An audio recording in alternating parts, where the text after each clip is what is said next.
Le stade place, le before ils sont chouettes. Les avis pédantes et super une fête. Je pense que c'est effectively cool. Je pense que c'est effectively wild. Effectivement sauvage. Effectivement sauvage.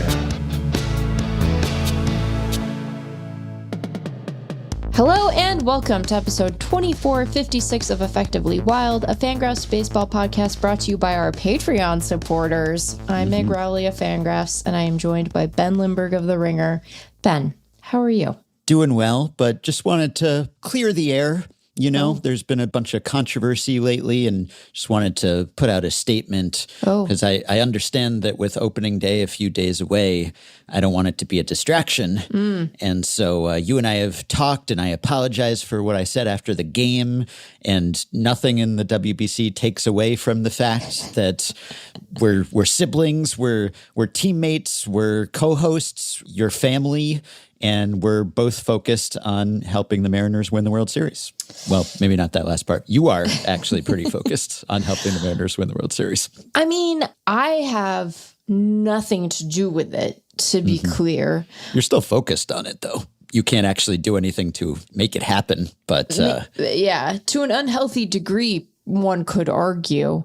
Am I to understand that this means that there will not be bad blood between Cal and Randy? Yes, they have figuratively shaken hands, maybe actually physically shaken hands. This was the statement. I was paraphrasing the statement that Randy Arozarena made about Cal Raleigh after the fallout during the WBC. So how much of that statement do you think Randy Arozarena wrote or composed himself? I don't know. You know, it does. I imagine that it is faithfully imparting the sentiment of what he thinks about the thing. Yeah. It does lack a certain amount of Randiness, you know? Yeah. Not to be confused with Randiness, a different feeling that I can't speak to on behalf of Randy Arozarena. But, you know, I'm sure there was a little massaging. The fact that Cal's comments also invoked family perhaps suggests a coordination, but I think that that's probably fine. Here's, I think, where I've landed on this.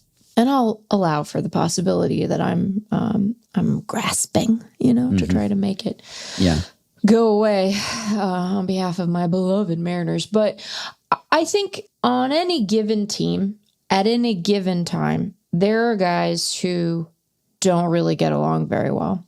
And I don't know if that has historically been true for Cal Raleigh and Randy Arozarena. I don't know if it's true right now. I think that it, on some level, doesn't matter if what you're able to do as like grown-ups and professionals is be like, well, yeah, I don't want to he doesn't need to be the guy I go get dinner with after a road game, but like we're good enough to not have issues in the clubhouse. And that strikes me as what's going on here. Yeah. As long as we can shake each other's hands, bump each other's fists during the post-game meeting on the field, then but Cal will deign to make physical contact of some kind at that point. And they can just all write it off as a big WBC fever dream. I don't know. It was just tempers were running hot and things were heated and the stakes were high, and that was it. It's all in the past. Yeah. So who knows whether there were any large language models consulted in any generation of apologies there, or just some agents. PR staff. That's what they're there for, after all. Yeah, I think it's I think it's fine. And you know, here's the thing. Families do fight. So it's true. You can be family and still come to well, hopefully not blows, but be at odds, even if only temporarily. So, you know, hey guys, you know what I think will make you feel just really great about the whole business is go win some baseball games. You're probably not even going to remember it, you know? Yep. Just have a few handshake lines that go without incident and we'll forget about it all. What if they make out? That would be. What if they're like, we really mean it, and we're that gonna would kiss? be overcompensating, probably, as you say, only if they want to. But if they really wanted to, in order to convince us that everything is fine and they get along great, then, not necessary. Yeah, not necessary. They could do little. Dom Canzone could teach them how to do little Italian kisses. Little Italian kisses. Hardly the only culture, to be clear, that does little kisses, but like one of the cultures that does little kisses. So Dom could be like, hey, I also learned something at the WBC, how to press the button on the espresso machine and also to do little kisses. Yes. And speaking of said machine, since we talked about it last time when the auction was still very much in progress, it has been completed now. I assume you saw the final figure, whether or not you placed that winning bid or not. It's a little suspicious, the timing. We just raised prices and suddenly there was a resolution and $16,510, the winning bid for the WBC espresso machine. You are denying all responsibility for that? It was not me. As I said on our draft episode, I certainly support raising money for a good cause, but I don't have any desire to own that. Right. Which is what you would have said last time if you were trying to discourage people from placing other bids. Who would even want such a thing? Who would even want that? I do love that I'm like, I don't want this thing in my home. It should go in a museum. Yeah. That's normal. Yeah. So the timing maybe looks a little suspicious, but a complete coincidence. Meg is not funding her Team Italy WBC memorabilia habit, but it did indeed go for $16,510. And congrats to the winner. And it went for considerably more than the Jack Caglione jersey, the Team Italy game-used jersey that we were also tracking on that episode, which was higher than the espresso machine at the time because it started sooner, the auction. Sure. But it wound up at just $11,120. And, I think this espresso machine was a good deal, a bargain for someone. Yeah. Maybe we'll all forget about this. It'll be like Handshake Gate and that was fun for a couple of weeks, but now it's like I splurged on this espresso machine. Okay, it was for a good cause, but who even remembers? And you're like going around, hey, remember that espresso machine they had in the dugout? And that was me. I have that. See, look, cool. It's it just looks like a regular espresso machine with some stickers on it. How much did you pay for that? No, it was this whole thing. Like people were really into it, So maybe it'll turn out to be that in retrospect, but maybe it'll appreciate because it was sort of a signature item of that WBC, and that WBC was a great success. So I would say that's sort of a steal in the grand scheme of auctions for baseball-related memorabilia.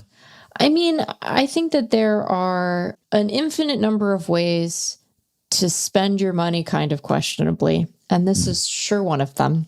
But it does go to a good cause. So it has that going for it. But again, like, you're just like, where do you put it? Where do you place it? It's not a beautiful object, Like, and I understand that that's not really the point. The point is that it's imbued with beauty by its experiences. Right. It has, like the essence of little kisses, but it's not a beautiful object. And there are, Ben, as I noted on that same pod, some beautiful espresso machines out there that are quite expensive, but I got to say also less expensive than this one. Yeah. This is now among the more expensive espresso machines. But also, who am I to judge the aesthetic preferences of others? I famously love very ugly hats. So, Well, we have some news to discuss. I have some other straggler WBC items that I want to bring up. And then we've got some players making rosters, some players not making rosters. We've got some extensions, etc. Yeah. And I will just say, when it comes to spending money, we did implore people to do that on a little PSA that we published not too long ago in the feed. I won't rehash that whole appeal here because that's what that little mini episode was for. But if you somehow missed that, we are making a change to the podcast distribution. The podcast itself is not changing, but one of our 3 episodes a week will be for subscribers only from now on, starting at the end of this week. So if you have not yet seen that announcement, it should be in your feed. There's also a written version of it. I will link to those on the show page in the episode description for this episode. But thanks to everyone who has given us good feedback. Thanks to everyone who's given us any kind of feedback, frankly. And most of it has been good. And I didn't expect people to be hailing us as heroes and throwing us a ticker tape parade or anything. Didn't expect great rejoicing. But I think people have, for the most part, at least understood why we did what we did, and in many cases have supported that, whether with words, with dollars, with both. And we are appreciative of that, and we hope that more of you will be able to join us. But please do keep your questions coming if you have them, and we will continue to work out all the details and make sure that people who sign up get all the episodes in one feed, and it will all go smoothly, hopefully sooner rather than later. But thank you all for bearing with us. Yes. And, if you're an existing Patreon supporter and you haven't listened to that episode, make sure you look at your email, because you got information both from us and from Patreon on the changes so that you can understand sort of how this all works for you. And yes, if you have questions, please feel free to ask. And again, we appreciate everyone for their support and for bearing with us. And to your point, people have largely been lovely and supportive, and even folks who didn't love the decision did so respectfully. And it's just another reminder of our great community here. So thanks to everyone for that. Yes, indeed. And I must also remind people, I would be remiss if I did not note that the actual episode that we did before that, where we did our preseason predictions. Yes. Chris Hannell would take me to task if I did not remind everyone that voting is still open and will remain open until the first pitch of real opening day on Thursday. So if you're hearing this before then and you have not yet weighed in on our preseason predictions, Chris and we would love to have you do so. You can go to ewstats.com and you can pass judgment on the likelihood of the predictions we made. The more, the merrier. And I would recommend listening to the episode in addition to just looking at them, because it was a banger. Ben, it was fun. I think it was a good one. So So speaking of first pitch on Thursday, well, really first pitch on Wednesday. This will be more relevant. The Netflix Giants-Yankees game. If you were in that game, would you want the historical distinction of being the first player to issue a challenge? Because I think I would be tempted by the prospect of being the Ron Bloomberg of ABS, essentially, first DH, right? And then you dine out on that for the rest of your life. I don't know if this will be equivalent exactly, but you will be the answer to a trivia question for time immemorial. As long as people are remembering things about baseball, they may remember that you were the first to issue a challenge. I could see it going another way, where if eventually we get full ABS and it turns out that the challenge system was just a stop along the way, then maybe the first player to have a strike assessed on them or have a pitch call made solely by a computer on them, that would be sort of a historical distinction too. But I would be kind of tempted, even though there would probably be blowback and I would probably suffer some mockery at best by my teammates and maybe some kangaroo court fines going on here if I just leaped at anything close and just said, I'm going for it. First official challenge in a Major League Baseball game ever. But it would be kind of a cool thing to be the first to do, because this really is a significant, momentous thing to go from trying our best to approximate the strike zone to actually having some recourse to cameras and computers. It's a long time coming. There have been people imagining sci-fi scenarios with robot umpires and constructing machines that could mimic umpires for more than a century. And now that seal will be broken. On the one hand, yes. On the other hand, I think we are maybe underappreciating the degree to which this feels kind of like old hat to some percentage of guys on opening day. Because not just because they've had 2 spring trainings of it at the big league level now, and not just because like every big leaguer who went, well, maybe not every big leaguer, but many big leaguers who went on rehab assignments probably had some interaction with it in the minors, but it's just been floating around the minors for a while. Like if you're, we're going to talk about some of the guys who did not make their opening day rosters, but like if you're Kevin McGonigal, I'm sure you're like, well, yeah, challenge system. I'm familiar with that. Yeah. Your whole career, maybe. I mean, they started testing ABS, I think, in 2021, I want to say, in the minors, and then the challenge system the year after that. So it's several years. Yeah, it predates plenty of players' arrivals in pro ball at this point. Right. And, they maybe got a taste of it in the fall league. And so I don't know that it is going to hit with players quite the same way that it is for us. I also think that, like, we're challenged system like sickos, me in particular, like famously kind of a sicko for challenges. So I'm very excited, but I don't know if it's going to wash over them quite the same way. And I do think that even though it's a long season, it's opening day, like it is a precious resource. Now, if you think you're right, if you think yourself to be correct and likely to prevail in the challenge, well, then maybe you don't worry about it because you can sort of let the moment wash over you more and have that guide the way. Because if you are successful, well, then you didn't cost your team anything, right? In fact, you gained them something. How nice. But I do wonder if the league has had any conversation with guys about the sort of the way they want this to go, because, we've seen it in spring and I think it's been generally well received.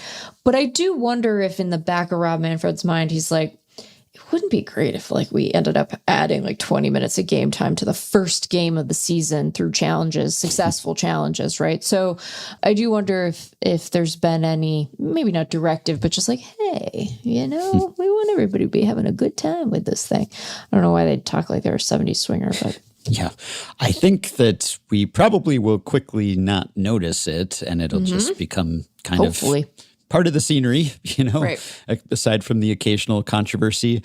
But it is a landmark moment, I think. And it's sort of similar to the introduction of the pitch clock in that these are both cases of a long anticipated, long tested technological solution to a problem of being able to perfectly enforce a certain rule. Right. And people always said, oh, there's no such thing as clocks in baseball. But there had, of course, been rules on the books about how long it was supposed to take between pitches. It's just that no one was really policing them for the most part. And when they did, the enforcement was pretty lax and there would be immediate backsliding. And as soon as you put that pitch clock in place, problem solved, pretty much. Yeah. They've tweaked it every now and then, but it was one and done. It was fully formed. It arrived in the majors as a solution, essentially. And this is a little bit different, but also similar in the sense that it is really a solution to the problem of, well, we've had a strike zone on the books forever, but it has been imperfectly enforced because it couldn't be perfectly enforced because of the limits of the human sensory system, essentially. So this is now a way to call those things that had already been on the books, basically, but just had not been perfectly reflected on the field, even though the umpires had certainly improved dramatically in that respect over the years. So I wonder whether we will look back and say, this was the beginning of the ABS era. Is that improbable? The way that I just mentioned Ron Bloomberg in 1973, and we still say the DH era sometimes. I don't know whether we'll say the pitch clock era, but I suspect we will. Yeah. And I suspect we might also refer to the ABS era, which could be kind of complicated if this is not the end. And either this goes so well that it essentially makes the case for more, hey, if we're calling some pitches correctly, why don't we call them all correctly? This has gone so smoothly. Or whatever happens, if it backfires in some way and there are controversial moments where there are no challenges remaining and the system sort of fails, at least in the goal of getting all the calls right, which is not the only goal here. But if that then highlights that, hey, actually it's better if we can get all the calls right. And thus, one way or another, ABS, whether through its sheer popularity or through perceived failings of the system, leads to the next stage. Maybe that complicates it, because if you're saying ABS era and you get full ABS, I don't know, 5 years down the road, then you would always have to clarify, well, are we talking about the challenge system era or the full ABS era? There's already some confusion when it comes to that technology. But I think that these are really meaningful moments that future generations will look back on and say, this was sort of a step change. There's before and then there's after. And I don't think that the challenge system will be as noticeable on a pitch-by-pitch basis, because the pitch clock, at least initially, was extremely notable because it affected every pitch, or at least the time between every pitch. It was very apparent that it was really moving the pace along, and it was shortening games, and it was making the length much more predictable, and it was just so tangible. Whereas the challenge system, about 1% of pitches get challenged, something like 7% of borderline pitches. So it's not quite as in your face. It won't be quite as much of a time suck or a time saver. So I think it is similarly significant, but a little less impactful and a little less salient when it comes to the spectator experience. I think that that's right. I do think that the sense of relief that you are likely to experience at some point, and it might not come on opening day, right? I think that because the most meaningful use case for the challenge system is to prevent the game ending bad call, right? That's the highest stakes potential moment where we'll see the challenge system, but that won't be most challenges, right? I don't know that most fans will necessarily have this experience, but just imagine how differently the end of that Team USA, Team Dominican Republic game might have felt had they had access to the challenge system in the WBC. Well, then no one's mad, Perdomo, to be clear, might have rolled over the next pitch and ended the game. We don't know that it would have changed the outcome, but it would have changed the outcome of that particular pitch. Maybe DR rallies to win. Maybe Presidente has no reason to do a whole ad campaign about. That is a really good campaign. I miss the Presidente Golden Light commercials on Lead-Om Action. They were good. Bring those back. Give me the DR commercials again. I miss those MLB. But I think that some of the highest stakes implementations of this, we won't necessarily experience on game one. We might not experience them for a whole week, a month. You don't know how long it's going to take. But I do think eventually there's going to be this sense of feeling relief that an injustice was averted. And I think that it will lend a confidence to the whole proceeding in a way that is kind of important. We've talked about this in other contexts, but we're in this era of, I think, increasing lack of trust when it comes to the sport that we're seeing. There have just been too many gambling scandals that we know about, and there's seemingly too much vulnerability in the system, even if it's not playing out with a frequency that makes the whole thing come undone. And I think knowing that that problems can be fixed in real time, and also getting a sense of just how good the average home plate umpire is without the assistance of the challenge system. I don't know. I think you're right that we will move past it and we'll kind of get used to things. But I do wonder if there's settling into a warm bath kind of an aspect to this. I get to sink into this and just feel a little less on edge about the entire thing, because there's this objective intervention that can take place. And, it doesn't address all of the issues with sports betting, right? The challenge system doesn't cause us to catch Emmanuel Classe's alleged indiscretions any faster, right, just by the nature of them. But I do think having that sort of real-time feedback is valuable to the whole thing. I think people are going to like it. Class A's spiked pitches in the dirt would not have been challenged, I don't think.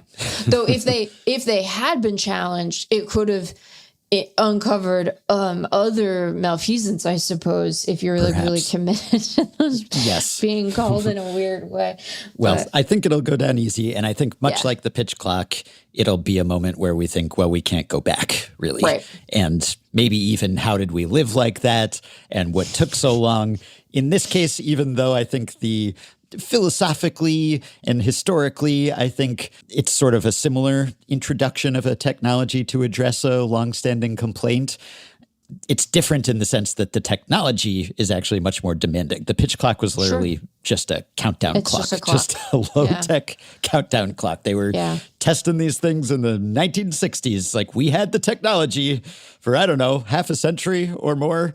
Yeah. But this, we could not have done quite as effectively before recent times. And you have to hand it to, I think, MLB for the painstaking testing process that it went through with both of these technologies, which was similar in both cases. Just let's roll it out across several levels, several years. We'll test all the possible permutations. We'll get buy-in. We'll normalize it. We'll make it seem like, this is nothing special, nothing risky. This is just the way it works. And then when they are fully confident that the thing will not just go haywire and ruin the perception of it forever, then we will be ready to introduce it. So I do think that they have done a decent job of that, better than decent, and we will see who makes history by calling for the first challenge. Yes, another reason to tune in. It'll be Bert Kreischer. Maybe. Why are we being asked to hang out so much with Bert Kreischer in a baseball contest? I understand he's like a Netflix comedian, but yes, synergy. Bert Kreischer. The final ratings for the WBC were bonkers. Yeah. They were huge. Yeah. Obviously, we knew that it was quite popular. Yeah.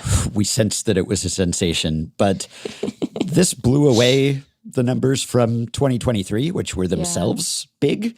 And we thought, wow, Japan and the US, and granted, the global rankings there were pretty impressive. So when you're comparing domestic to global, obviously many people were watching the final in 2023 in Japan. But in the US, and that part was constant, at least the US participating in consecutive WBC finals, it was an average of 10.78 million viewers. That was on Fox and Fox Deportes, which is by far the most. The previous high was the previous Sunday's US-DR semifinal on Fox Sports 1, which was 7.37 million.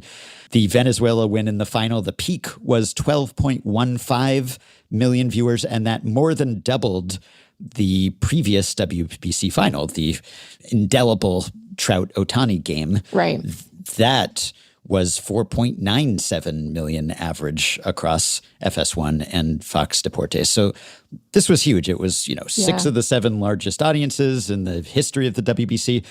And I know Nielsen has changed the way that it gathers data, and that has in some cases boosted sports ratings. Not that the NFL needed a boost, but they're doing a better job maybe of accounting for group viewing and people who are watching the game together, or they're at a sports bar or whatever it is. So that has sort of across the board bumped up the numbers a bit, but not nearly to this degree. So this speaks to the continued growth of the event.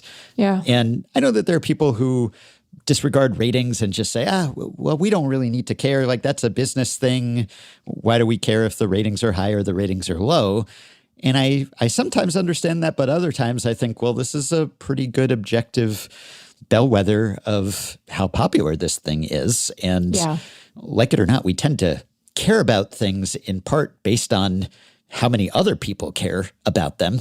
And so it's not irrelevant to know that this is gaining in popularity. And if you enjoy something and you want more of it and you want it to succeed, then I think it can be heartening. You're rooting for rankings. You're not a network executive. You're not directly benefiting from that, but you might indirectly benefit in the sense that this thing I like it's clear that a lot of other people like it. And that means that they will make more of this thing. They will market it more prominently.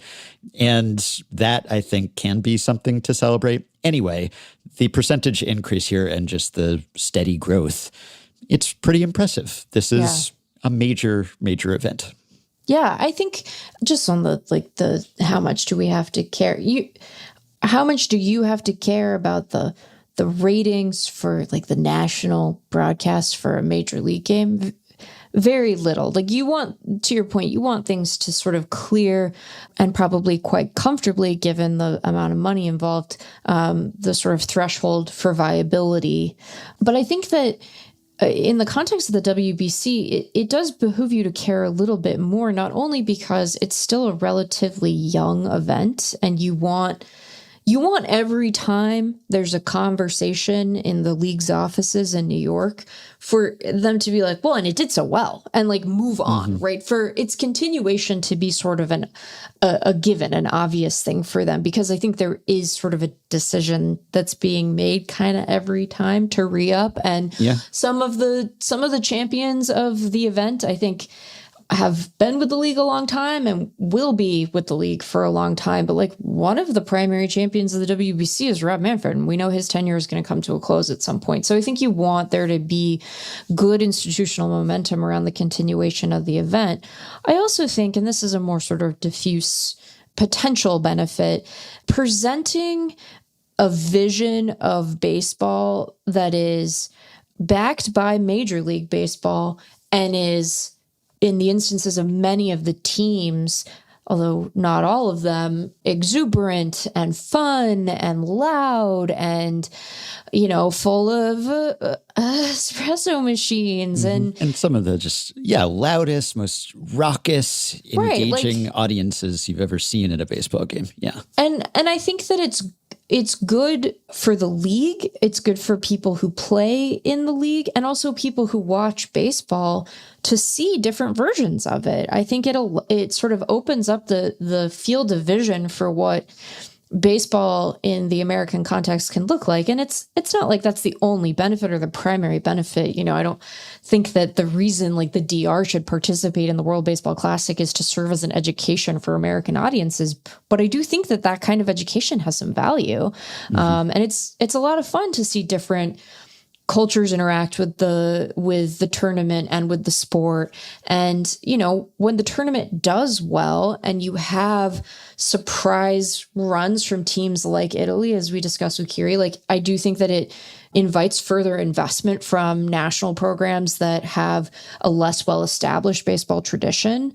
And that just seems like it could have a snowballing effect that would be positive for the tournament. Like what if next time, I don't know, like, what if Italy wins it? What if one of these tiny European countries like doesn't do baseball most of the time, comes through and like makes it to the semis? Like that would be really cool and exciting. So I think that you don't need to worry about, or maybe not worry about, but care about like the dollar and cents component of it. Cause like that is business nonsense that doesn't need to worry you as long as you're able to find the games on. Maybe the real benefit to having good ratings is we won't have to go to FS1. Yes, or less obscure channels. Yeah, right. Yeah. It'll be easier to find them not relegated to whatever secondary, tertiary Get me off of broadcast Tubi. network. Why? Well, I don't want any. Tubi was free if you signed up for a trial or whatever. So, yeah, but that can be kind of a hassle, as we have discussed. But yes, it was just huge numbers. It was the title game was the most watched baseball telecast outside the World Series since the 2015 All-Star Game. Wow. Yeah, it was pretty big. Wow. And that just mirrored the enthusiasm that we had for it and that a lot of people had for it. And by the way, when Rob Manfred's tenure will end, we do know when he says it will end, at least, which is January 2029. That's when he's walking away. His work will be done. We will see. But I also think that this has some bearing on what we were talking about, the WBC versus the World Series and all those quotes and Aaron Judge and Julio and suggesting that this matters more. And Patreon supporter Ezra wrote in to point us to a Ronald Acuna Jr. quote, who said, personally, I think this championship is number one in my career. And of course, he won one with the Braves. Now, he did then say, when we won the World Series, I couldn't play because of my injury.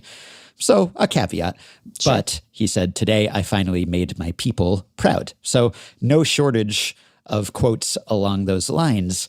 And I was talking about how, gosh, I wonder if this will be a bit controversial when you have Julio saying it on a team that famously has never won a World Series, or Aaron Judge saying it, the captain of a team that is always expected to win the World Series, though it has fallen short of those expectations for quite some time now. And I did see, my impulse was to mock this, and maybe that's fair, but I actually thought there was almost a genuine intellectual effort to try to reckon with the significance of what Judge had said on the part of Michael Kay, who, of course, is a broadcaster for the Yankees and also hosts an ESPN radio show. And he responded to Aaron Judge's comments, and he read out that quote about how it's bigger than the World Series, etc. And, of course, he's looking for grist for the sports radio mill. But he said, I am somewhat taken aback when they go that this is bigger than winning a World Series. And he said, I'm just saying that I'm not advanced enough or evolved enough to wrap my mind around it. Which is just a very funny reaction, I thought. He was just so flummoxed. He was just, this does not compute. This was like Star Trek, the original series, when they talk a computer into having some contradictory inputs and the steam comes out of its computer ears or whatever. He just did not know how to process this. And I think he was sort of sincere in that, because he did a whole segment and he was talking about, he wasn't dumping on the WBC. He was talking about how much fun it was and it was a great, great tournament and everything. Now, he did say that it wasn't literally better because Home Depot Park, Lone Depot Park, Lone Shark Park. Home Depot Park. If it were Home Depot Park, I'm sorry, will you allow a quick digression? That is what it actually says in the article I'm reading. So that was not my slip of the tongue. It says Home Depot Park. So we're getting, corporate sponsorship without even having to pay for the naming rights there. Congrats, Home Depot. Just so quick. So it's Lone Depot Park. Yes. The P is stylized lowercase. Yes. I hate it. Yeah. So I'm like, you're not like ironically posting. Why is it a low? What? And I know that it's Lone lowercase L Depot. So did they just get to the P and they're like, we don't know what to do? Like, we couldn't possibly make it uppercase. And then people think that the L is supposed to be uppercase. And also, why isn't the L uppercase? Why is it Lone Depot lowercase? You're selling mortgages. Have a capital letter. Be an adult. What are we doing? Anyway, I'm just like, this feels like a recession indicator to me, and I don't know why, but I don't think I'm wrong. Well, why is just earn themselves some publicity for their typographical choices there. But Anger. Michael Kay was taking that very literally, Judge's claim, and saying, well, the capacity there is 36,000 and Yankee Stadium holds X and Dodger Stadium holds Y. So it's not actually bigger. I don't think he was belaboring that point. And I think it was clear to him that it was not about the literal capacity or attendance. But he was really just sort of, I think, sincerely wrestling with all of this. And just said he was born and raised to think that a World Series ring, especially if you're a Yankee, that's the be-all, end-all. That's the summit. That's the apex. And so he's trying to rewire his brain here the way that Judge's brain got rewired. Judge didn't even play in previous WBCs.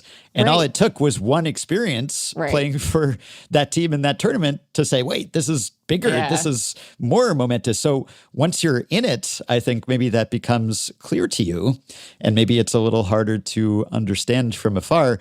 And so my impulse was sort of to mock and say, does not compute WBC important. Sure. But if this was actually a sincere attempt to understand a changing baseball competitive landscape, I think it is sort of relatable, because none of this is inherently significant. None of this actually matters. Who wins a baseball game does not have some sort of ground truth meaning.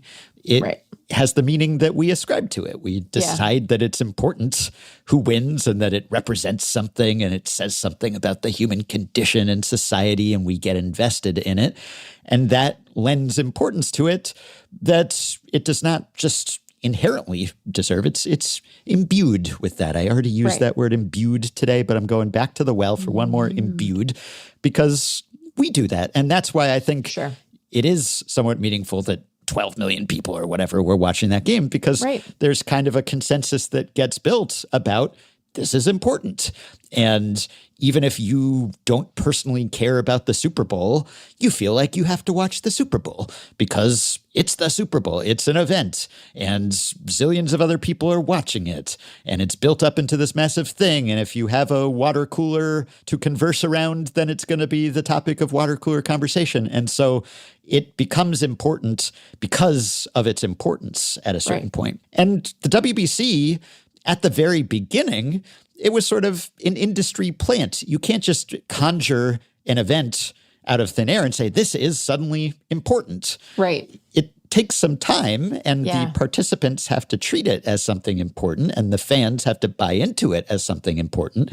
And the more players participate and treat this as something important, the easier it is for everyone else. And it gives Michael Kay permission to reevaluate his understanding of the baseball hierarchy. But this is a process, and maybe Kay is a little bit behind everyone else who just understands, oh yeah, this is, national identity and culture, and all of this is wrapped up and it's at stake. And obviously this is super important to the players. And this is probably a distinctly American perspective, just because there's not as much of a legacy of international baseball competition for a Team USA, whereas this is something that is well established and well understood in the Caribbean, in Asia, et cetera. So maybe that you could just kind of, hey, here's this new international competition. You're already bought in on the concept of international baseball competitions and how they can be an embodiment of national pride. But this is sort of a, okay, let's take Michael Kay by the hand and we'll explain that, yes, baseball, yes, Virginia baseball can be real and important in other contexts than the one that historically by a certain segment of fans has treated as the utmost. And so maybe the next WBC, Michael Kay will be fully on board and won't even have to just be taken aback and try to process this. So I thought that maybe he was giving voice to it in a specific way that made me laugh and made you laugh. But also I think there's something authentic about that I think each of us has come to it. I don't think I was a huge WBC enthusiast the first time it was played. I don't think I was a hater or anything, but I wasn't nearly as invested in it at the start. And so I've undergone this epiphany too. I think a lot of people, when you go from many fewer millions to that many millions, obviously at some point along the way, people had this road to Damascus moment and the scales fell from their eyes or whatever. And they were like, oh yes, this is actually super exciting and wonderful. So yeah, good for you, Michael Kay, maybe to try to reckon with that at least.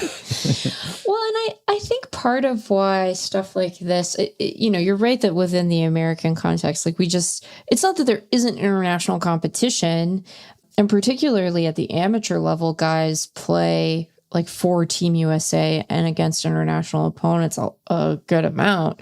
But it doesn't occupy the same level for, I think, most American baseball fans that like Olympic sports do when they're in an Olympic year. When you introduce a new tournament like this, it can feel kind of corporate and cash grabby.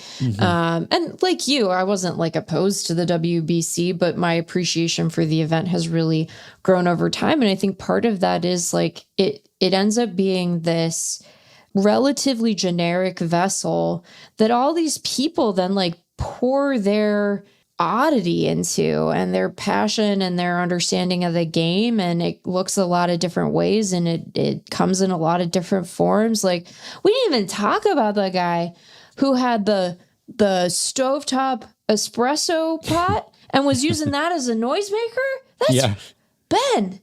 That's genius. Yeah. Brilliant. I mean, like, I was like, that's some MacGyver. That's use whatever tools you have on hand.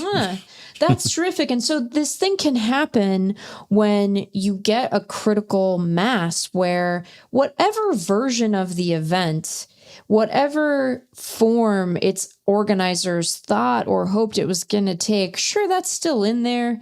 Because, boy, we're still thinking about how Lone Depot Park stylized its name, but it stops being theirs at a certain point and starts to feel much more like the people who decide that it's important.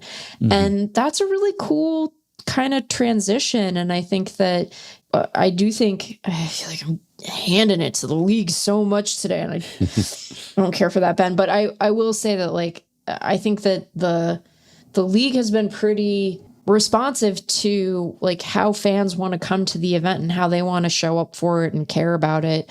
And I think that, whatever stodgy affect Team USA might have had this year, like there wasn't any diminishment of other traditions, however raucous or silly they might have been, being put front and center in the tournament. Mm-hmm. I also think that, like, for folks who care a lot about Major League Baseball, and we've talked about this, like this time of year, it starts out so fun and people get excited. And I keep trying to make a case for people caring about spring training as like a lower stakes on ramp. But like you get to a point where it's like March 15th and you're like, oh my God, like I really am seeing these guys again. How many days in a row am I going to be asked to care about who's the fifth starter? And so to have this like interjection of World Series like energy in March is like so incredible. Yeah. And just putting a bow on the WBC in a couple other ways, we had talked about the broadcast quality, the Fox broadcast, and how it was sometimes sort of shoddy seemingly.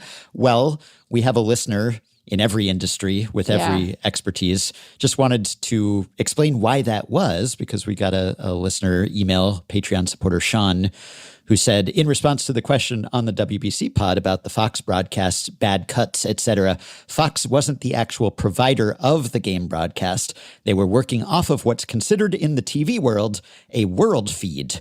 The feed is as basic as you can get in order to provide a main source of the game to be distributed to the world's broadcasting partners.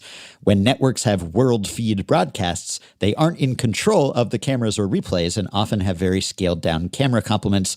They'll often send out only 2 to 3 cameras that they can control in order to be able to get isolated shots of individuals their talent wants to talk about. As far as the bad cuts, the Fox broadcast probably had a listen line into the world feed director and jump off of the world feed to their camera to storytell whatever they were trying to do at the time. This often leads to random jump cuts that look like mistakes you normally wouldn't see during a traditional broadcast. So if you go back and watch the WBC broadcast, after perceived mistakes or cuts, the same 2 or 3 camera angles followed. These are the Fox-controlled cameras. So that's when there was sort of a handoff from this world feed, this generic feed, to the Fox-controlled cameras. And Sean says it's sadly a cheaper way to do certain broadcasts, and other networks do it. ESPN does it. It saves you from having to send your own cameras at times. Maybe in this case, you need a world feed because the world was watching. Right. So maybe that was part of it, and it wasn't purely a cost-saving measure. But that explains it. That is why that happened. Yeah, I don't love the answer, but I do appreciate knowing what it was, because I was just like, what is happening? Why am I seeing warm-up pitches again? That's hasn't been relevant for 2 batters. And then you're trained as a viewer to expect the images you see to have meaning, to get back to the meaning making points. You're like, what am I looking for? And I felt like I was like watching, like when trying to make, those, what are they called? The books, and you cross your eyes and then all of a sudden like, oh, it's a flower. There's a rabbit in there. The like magic eye books, magic eye. Yes. I was like, what am I supposed to be looking for? Did he get hurt? Is there, what's going on? What's going on? Yeah. I couldn't tell. Yep. So that's the explanation. That's evidently. the explanation. Also, just want to clarify, I don't know that anyone needs this clarification from us, but because there was so much conversation about Team USA and the way it played, after the tournament, when everyone was rehashing that, there seemed to be a secondary side sort of straw man conversation where I guess it was Ken Rosenthal and maybe AJ Przinsky were talking about this, and they were sort of like, let's set the record straight here. Team USA did care, and people were saying that they didn't care. And it felt like this weird kind of disconnected conversation from what people are kind of talking past each other a bit. Yeah, I thought so. And maybe there were people in Ken Rosenthal's mentions, the horrors that must exist in there. I hope he doesn't even stare at them directly. I think he does, and that's sometimes a problem. maybe so, but it would be Indiana Jones, just like Ark of the Covenant scene, just like avert your eyes from the Menchies probably. But he did say something about the ridiculous narrative that Team USA didn't care. Yeah. To say that the US players didn't care is one of the bigger fallacies that I've ever heard. It's absurd. It's so absurd that I didn't even hear anyone say it. So I'm sure someone said it somewhere that he was responding to here. But to be clear, this was not the complaint that anyone was levying against Team USA here. As in here on Effectively Wild, anyway. Here or there or anywhere, as far as I'm concerned. So I think that what people were saying were that Team USA didn't look like it was having any fun. Yeah. That it was super martial and sort of jingoistic and all this stuff. We started the episode talking about Cal not shaking hands because he had to be so serious and businesslike. That's what anyone was saying. If anything, they were taking it too seriously. Yes. So I don't think anyone questioned their will to win, their want.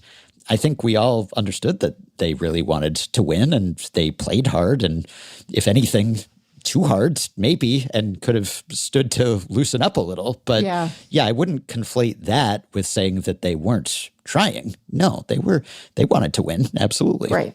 Mark DeRosa, I mean, he wanted to win. I don't know that he went about it in the best way. So you could say that maybe Team USA should have been more serious, had a more serious manager or something. This is what I did say. Like, I thought that they needed to lighten up and some of them needed to tighten up. But that was mostly a DeRosa complaint. And I guess, like, I should,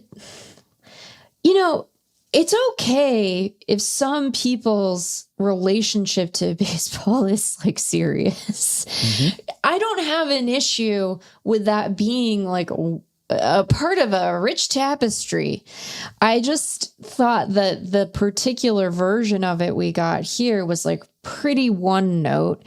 And I think that one of the things that international competition should accomplish, and it certainly isn't the only thing, but like one of the things is it should feel like kind of representative of a broad swath of the country that you're representing, because you're representing them, like your Team USA. Mm-hmm. And they seem like a bunch of fuddy-duddies. And it in a way that felt purposeful, and I don't know if top down is quite the right way to describe it, but certainly like part of a culture that DeRosa was trying to cultivate, because we all have seen individual members of that team be funny or self-effacing or silly or like happy to shake hands, So I just don't want it to be the only way, particularly given some of the like geopolitical implications of the way that oneness was manifesting in this time. But if people want to be serious, you can be serious. If you want to be dour, there are plenty of very useful grumpy Gusses out there, right? Mm-hmm. And they can be very good at baseball. But when it's like the whole crew, it's kind of a drag. It's just, that's a different argument that, as far as I'm aware, not many people were making. Yeah. So it is a ridiculous narrative and possibly a non-existent one. That is not the way in which we were questioning Team USA, to be clear. I think it probably was clear, but just in case. And, it's shocking because I have never made the mistake of mistaking a volume of discourse for it being a representative discourse. I've never done that, not even one time. No. Yeah. And then Logan Webb came out, and I don't know if he was responding to Rosenthal and Brzezinski's discussion or whether he had heard this, but it's just one person says, this is a ridiculous narrative. And then everyone's like, who was having that narrative? Yeah, and then someone else picks up on it. So Logan Webb said, I feel like there's a narrative that we didn't care. That's complete BS. I think we probably cared the most out of every team, to be honest with you. Which, Logan, you're playing right into what we're talking about here, which clearly all the other teams cared very, very much. So that is not really a competition. The games were a competition, but the caring, it's just a 20-way tie. Like you all cared very much and wanted to win the baseball tournament. Yeah, so I don't know why he had to make that itself competition. But look, maybe this is something these players were actually hearing. Yeah. Maybe this is a game of telephone and they're sort of misinterpreting what the criticism actually was. So to be clear, that's not what it was on this podcast, at least. Also, another important thing to clarify here. So, I've been pretty good this spring, I think, with not going back to the breakout candidate well, and I'm not going to now. I have done a good job. People have tried to bait me. They have with breakout picks. I've seen those emails. Yes, they've sent me, and it's always like, "Don't let Ben see this." Like you just tweeted it at me. If I hadn't seen it, I've seen it now.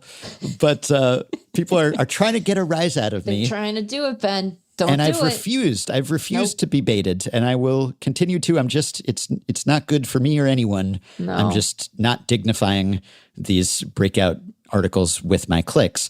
However, another thing that we have, but this is unrelated. It's linked only because it's kind of been a hobby horse for me, or we have talked about this many times. Okay. And so at a certain point, I just kind of had to close the discussion because there wasn't that much new to say about it. But the habit of baseball players predicting everything and then getting credit for said predictions, even though it seems that they are just firing off predictions willy-nilly left and right, and yet whenever they happen to hit the target, then they get hailed as some sort of soothsayer, when really it's just that they predicted every possible outcome at every single time, and it just happened to work out this time.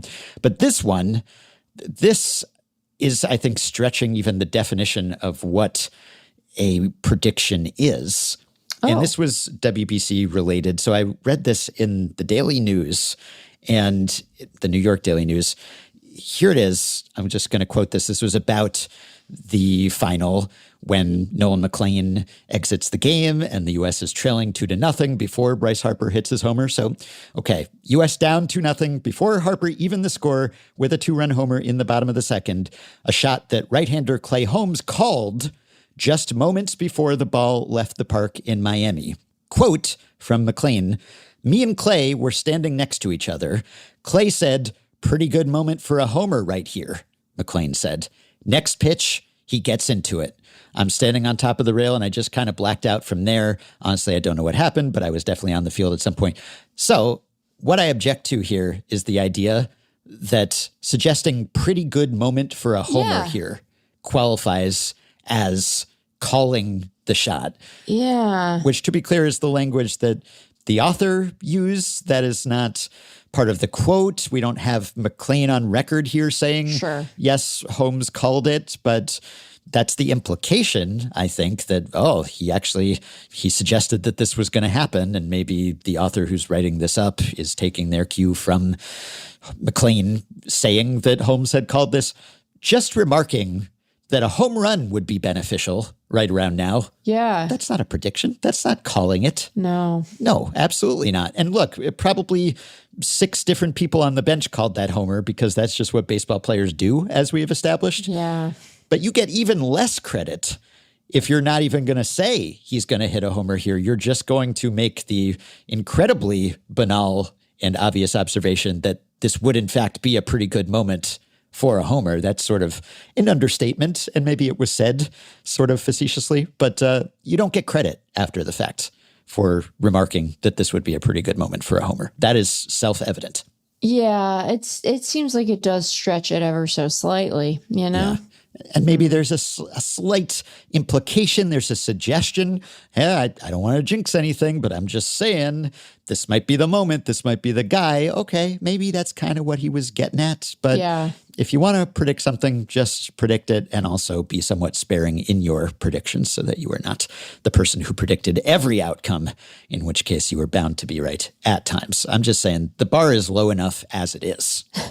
We don't need to reduce remarking that this would be a pretty good moment for a homer to some sort of Nostradamus event here. I'm sorry, Clay and Nolan. Sometimes I hear the way that we are persnickety, and I'm like, if a normal person, an average person who isn't familiar with the pod were given the choice, would they rather hear from us about baseball or Bryce Harper about raw milk? Like, which would it be? You're at a dinner party, you walk in, you are presented with two doors, and over here some pedantic losers, and over there is raw milk Bryce. Which door are you choosing? I don't know the answer to that. Yeah, I know. I was saying, Michael K, his sports talk banter, it's you kind of have to project a certain persona or something. Not that this is anything less than sincere, but it does bring something out of me when the microphone is on.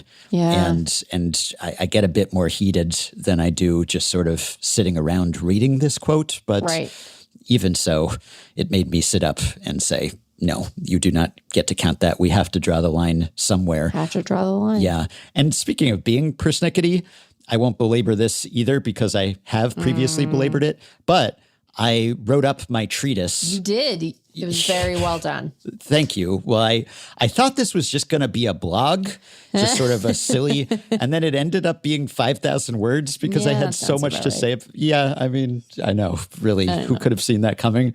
But I went on a real journey as I was writing this piece of self-discovery and changing my mind about things. This was my point about how we need to get the front offices off the field. We need to let the players play. Let them play. I'm obviously not anti-information and analytics and preparation, but you got to be off book when you're in the game. I don't want to see you with your scouting card. I don't want to see you pulling out a piece of paper to tell you where to go between batters.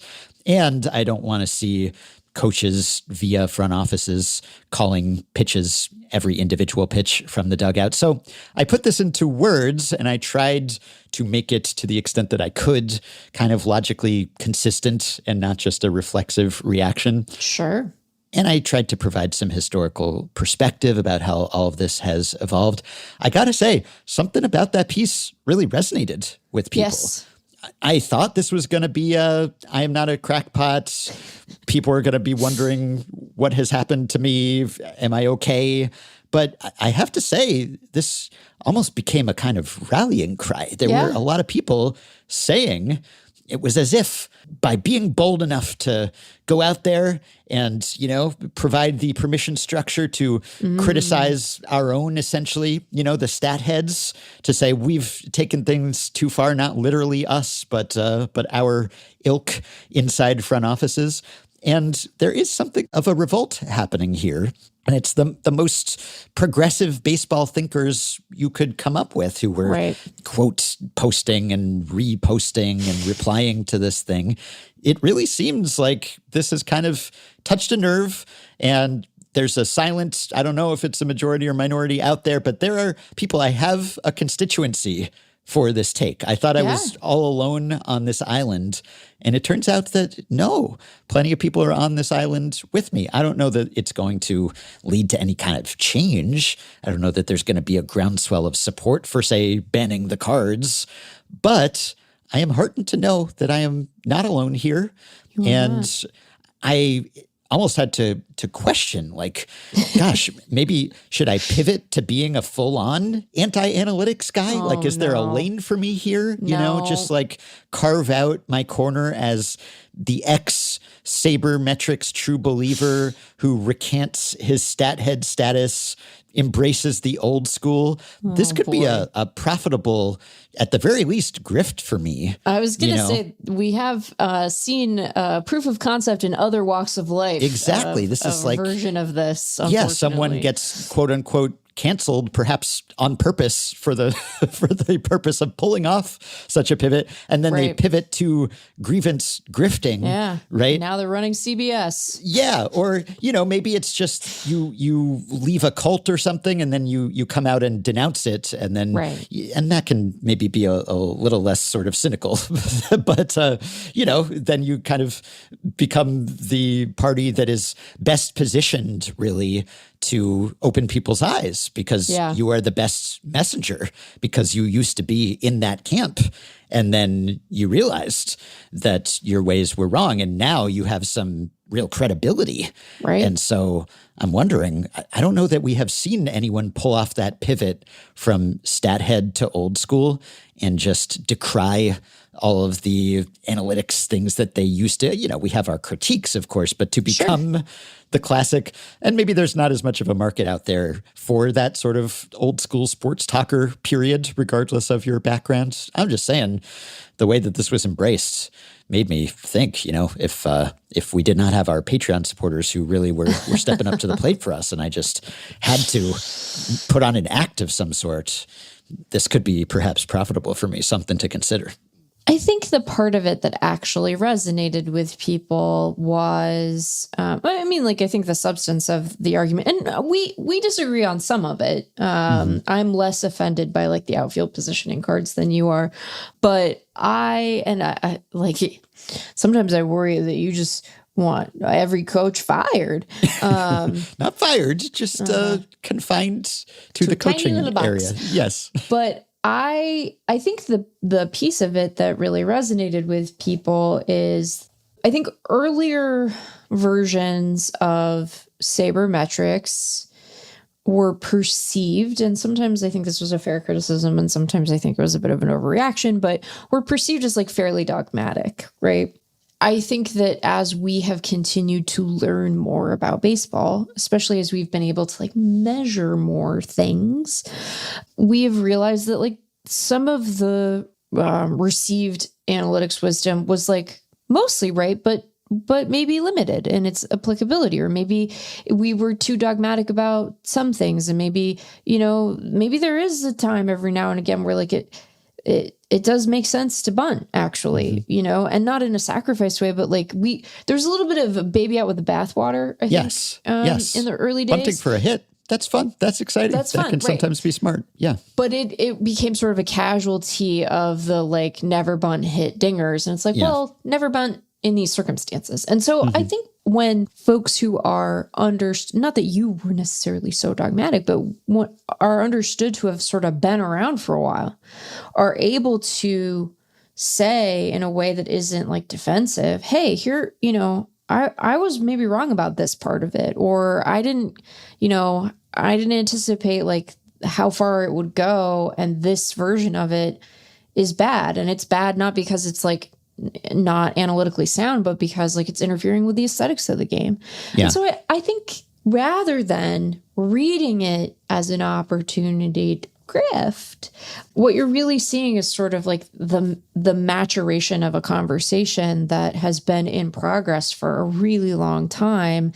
And I also think there's just like an appetite culturally for people to be like, I was wrong about that. Here's what I think now. And like not go and ruin CBS News. And I tried to tie it into just larger trends, and we're all feeling just constantly bombarded by the algorithm or the AI or whatever it is. And so maybe this is sort of a manifestation of that trend. It's at least adjacent to it. And my argument was not purely aesthetic. It was also based on, well, what effects do you think this has on the game? If you're arming the defense that already has a leg up with all of this extra information. So it was a multi-pronged approach, but I think that my background, it made me an effective messenger for this position, because I had the credibility coming from a former true believer, the guy who co-wrote a book about stat nerds being in the dugout and running a baseball team and is now maybe saying, perhaps we've taken things too far. So, maybe this was this was simmering. This was percolating. It just needed a standard bearer. I hesitate to say hero, but someone I think had to step up and sort of knit these threads together. And it was incumbent upon me. So now, I will let other people pick up the mantle perhaps and carry this forward. But I heard from the purveyors of this information. I heard from people who work for front offices. I heard from someone whose job it is to prepare the cards or work with the cards in some capacity. Yeah. And was very conflicted and was trying to reconcile the fact that their job actually pertains to the preparation of these cards. Yeah. And yet they also sort of agreed with me. And so I said, well, your only option, ethically speaking, is just to symbolically burn all the cards and quit and just walk off the job. And they said, pass. And I said, fair. Yeah. But, I think the fact that even people who are sort of on the inside, that some of them, I was hearing via back channels from people say, I can't come right out and say this. No. It's just too sensitive for a person in my position. But here. I'm glad that you spoke up. And when I do these deep dives, I like tying it back to the history because there is always precedent for everything in the world and certainly in baseball. And this strain of thinking, it's not new, either the strain of thinking that I am rebelling against or the strain of thinking that I am expressing. And I feel like there are kindred spirits throughout history. One of the reasons why I like doing these newspaper deep dives and archives, it's like these people who are long gone who had the same thoughts that I did. And maybe that makes me feel less special or original, but it's also kind of reassuring to know that these are common to the human condition. It's like when I wrote a few years ago about how maybe MLB should widen the foul lines because outfield defense has gotten too good, maybe partly because of those positioning cards. And so to bring BABIP up, you just make more fair territory. And then through my research, I discovered that I was the latest in a long lineage of visionaries who had dared to dream big about bigger fields with wider angles. Now, it made me realize that I'm fighting a losing battle here because this war has been lost on all fronts for more than a century, and specialization is essentially undefeated. And whenever you're going to get an edge, then you will. But it was sort of heartening to know that there have been people resisting from the start. And in fact, at the very beginning, I won't go through all the history because it's very involved, but it was quite controversial when coaches and managers would give signs at the start. There was absolutely a position, a belief system that said only the players, only the people directly involved should have this sort of input, this sort of influence on the game. And that's partly because the role of the manager has evolved, and often they were sort of business people at the beginning or logistical people. And one way this evolved, one reason why we still have managers wearing uniforms is because player managers were so pervasive. So you had this nebulous distinction between players and managers at the start. They were often one and the same. And there was a moment, though, in late 1878, just early in National League history, when Hall of Famer Harry Wright, who had been a great player manager, but was now retired as a player and was still coaching or was managing the Boston National League team, was banned from the bench. And all managers were because of Wright, because his opponents were saying, well, this is like we're facing 10 men now. He's not even in the game, and he's over there helping them out, and he's coaching their base runners and everything. This isn't fair. We're outmanned here. And so they actually did take steps to say, no, you can't be on the bench if you're a manager. And that didn't last very long. And by the early 20th century, it was sort of cemented as, managers are going to do this in one way or another. And there have been many experiments throughout history with coaches or managers calling pitches from the dugout. This Marlins initiative that has now been adopted by a bunch of teams, this seems to be more sweeping than in the past and certainly more data-driven, but there have absolutely been teams that have dabbled in this forever. But just saying, you pick up on these echoes when you study any sort of history, but certainly a sport, with the deep history of baseball, because people are always up in arms about the same things over and over and over again. Yeah. And now that I have studied history, I am I am doomed to repeat it nonetheless, even though I am aware that I am repeating it. But, I just got to fight the good fight about this one, I think, even though it's probably a losing battle. Also, one last WBC thing here. We got this question. This sounds like something that could probably be answered with some sort of rigor, and perhaps this could be a Dan Szymborski style question. But we got a question about projecting WBC performance for future WBCs. Presumably, hopefully, in 2029, we will have another WBC. And we got a question from Chris, who said, I was hoping you'd make the jump after your team preview series from thinking about the window to compete with such and such player core from the big leagues to these World Baseball Classic teams. Yeah. Obviously, Acuna Jr. being healthy and in his prime meant this was a window for Venezuela, and they had talent around him to compete on the field, at the bat, in the bullpen, etc. I have a feeling this will be a model for other baseball nations, Puerto Rico and Korea in particular, but also countries that can rely on Caribbean associations like the Netherlands and England that look to get a piece of this championship down the line. Who can we get together for this run type of thinking? Italy obviously did their research in this regard this go-round, as did Canada. So yeah, recruiting obviously matters a lot. And that's why Italy and Canada did better. They just had stronger rosters. They had more major leaguers. They were projected to do better before the tournament began. And so maybe there really is an edge toward identifying candidates, players who might want to play in the WBC, might not even immediately think of your squad as the one, but hey, if they don't make this other one, we'll be ready to swoop in potentially. But also this idea of just who had a championship caliber core that could compete in future WBCs. And I haven't really broken that down. Presumably one could look at the average age and project what will these guys be like in 2029. That's why I was saying this is tailor-made for Dan potentially. But that's interesting to consider now that this is such a meaningful event for everyone. You could kind of forecast.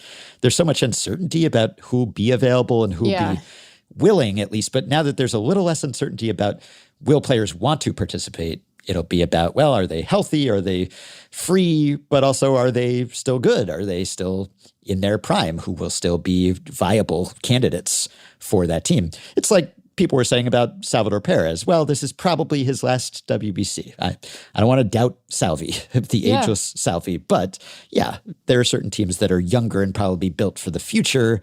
But then again, when you're projecting anything 3 years out, the error bars are so big that who's even to say who the best candidates will be at that point. So I think this would be a pretty error-prone exercise, but it would be interesting to evaluate who might actually stack up better. And it might just turn out to be, well, the perennial powerhouses probably. Yeah. Because, they're going to have Leo DeVries or whoever coming along, right? It's just, there's going to be a next generation for the Dominican team or the Venezuelan team or whatever it is. So probably it'll just amount to, it's the typical powerhouses, just powerhousing. But if there's anything to the chemistry, the having been there before, which I kind of doubt that there is, but, maybe you could say that a team would have an advantage from having bonded around the old espresso machine once before and going back into the breach. I think it would be an incredibly difficult exercise prior to having confirmed rosters.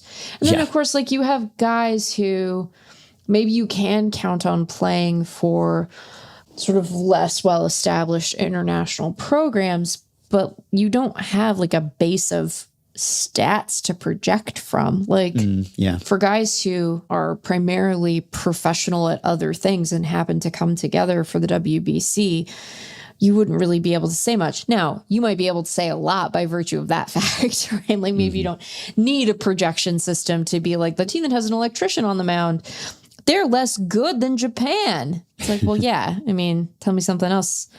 I don't know. But it would be, I think it would be a fun exercise. I know that Dan is keen to do some amount of projecting for it. And at least as it pertains to teams whose membership is primarily constituted by folks who like have pro experience in other leagues, even if it's not Major League Baseball.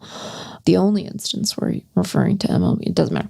I was going to do a pedantic thing, and then I was like, that's annoying. Don't do it. I think that you could say a lot, and it might be kind of illuminating. But I think part of what makes the WBC fun is that it does have pretty big error bars, that even though you have a good sense of who the good teams are going in, and like you do end up having a lot of, sort of consistency once you get out of pool play, that there is potential for, Italy to pop off and do little kisses and opera. And yeah, I like that there's uncertainty. I think it sort of heightens the atmosphere in a way that's pretty fun. So yeah. And one other thought I had, last thought for the nonce about international baseball, but this reminded me because you were talking about the Japanese team, and there's a slight tweak to the playoff format in NPB where, they have this tradition of the ghost win, so that the higher seeded team in the NPB playoffs starts with a 1-0 advantage. So the higher seed has to win only 3 games, whereas the lower seed has to win 4 games. And then if there's a tie, the higher seed has to win only 2 games after that. So they have adjusted that, where if the 1 seed wins the pennant by 10 or more games, they will receive 2 ghost wins instead of 1 in the climax series final stage, which is not actually the climax.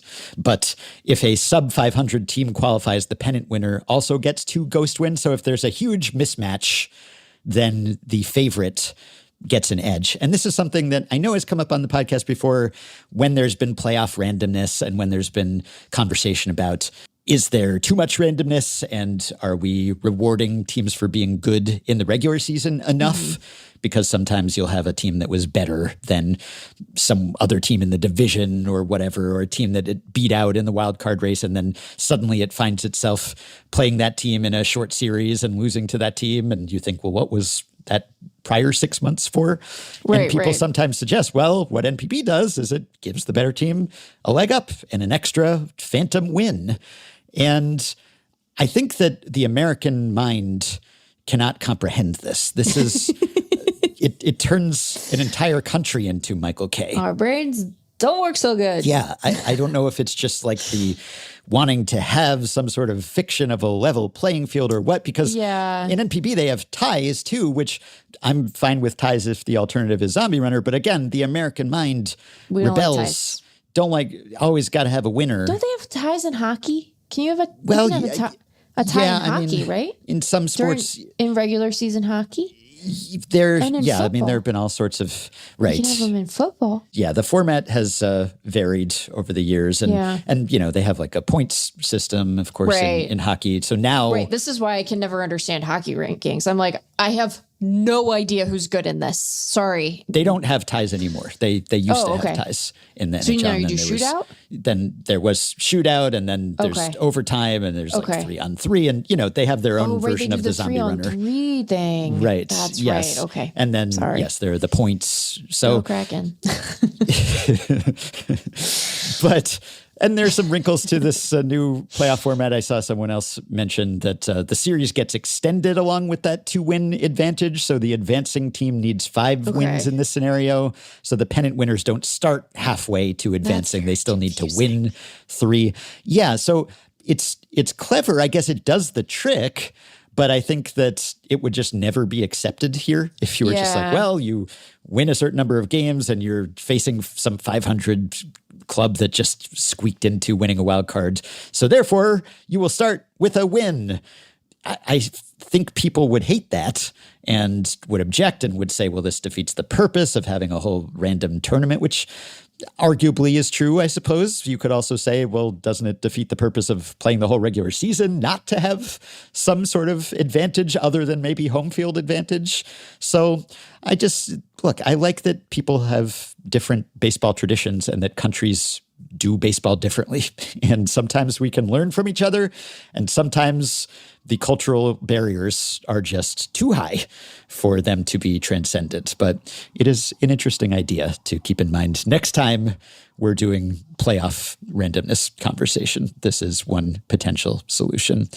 Okay, so we mentioned that we would tease the roster cuts and who made the opening day roster and who didn't. Yes. Obviously, some notable decisions here, some controversial decisions, led by the fact that the Colorado Rockies have released John Brebbia. He did not make the opening day roster. Do you need a minute? I've had many minutes since I saw this news. Okay? I love how we're making this about you and not John Brebbia not having a job. I know. I hope he's doing okay if he's listening, which he probably isn't, but it's not inconceivable that he might be listening to his number one fan podcast. But this was another case where 20 people sent this to me and said, I hope Ben doesn't see this. What? Not that this was going to evade my notice. There's no way. You did bring it to my attention. But yes, he has been released from his minor league deal. I don't know. It hadn't been reported whether he opted out, but it became clear, I guess, that he was not going to make the opening day roster, which that's a tough pill to swallow, probably, if you can't crack the Rockies roster. And, we talked about this on our Rockies preview, and he had been pitching pretty well. So maybe it's not the best sign for your career prospects. Maybe he'll be more available for podcast appearances, potentially. I guess that could be a silver lining. But yeah condolences to John. Hope he catches on somewhere if he still cares to. But slightly bigger headlines elsewhere. Major prospects either making or not making the opening day roster. So J.J. Weatherholt made it for the Cardinals. Not a surprise, but was expected and did indeed happen. Kevin McGonigal made it to the Tigers.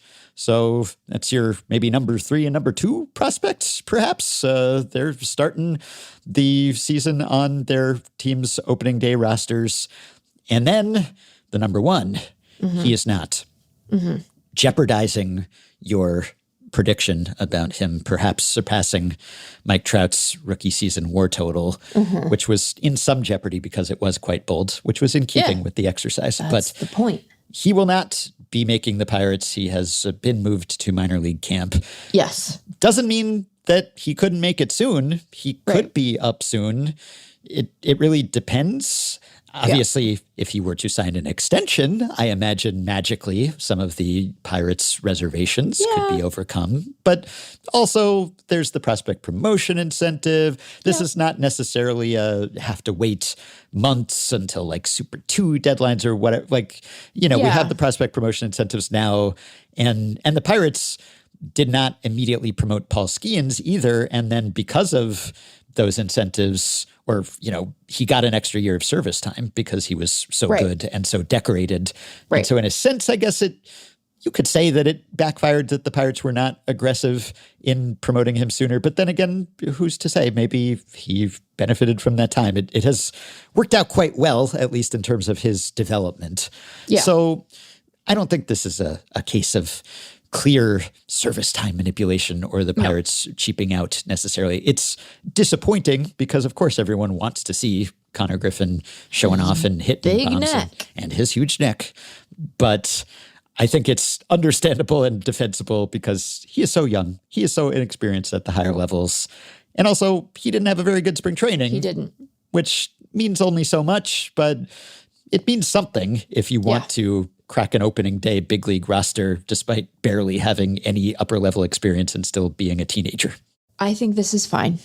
I do think, the prospect promotion incentive and the way it interacts with Super 2 is a little interesting because the Pirates, from an incentives perspective, I think, they basically have 2 weeks to get him up and still put him in position to accrue enough time and for them to get a pick if he ends up being rookie of the year. And then there's an argument to be made that if you don't bring him up then, maybe you leave him down until he's for Super 2 so that you don't risk him getting I'm doing air quotes, him getting a full year of service and you not getting a draft pick.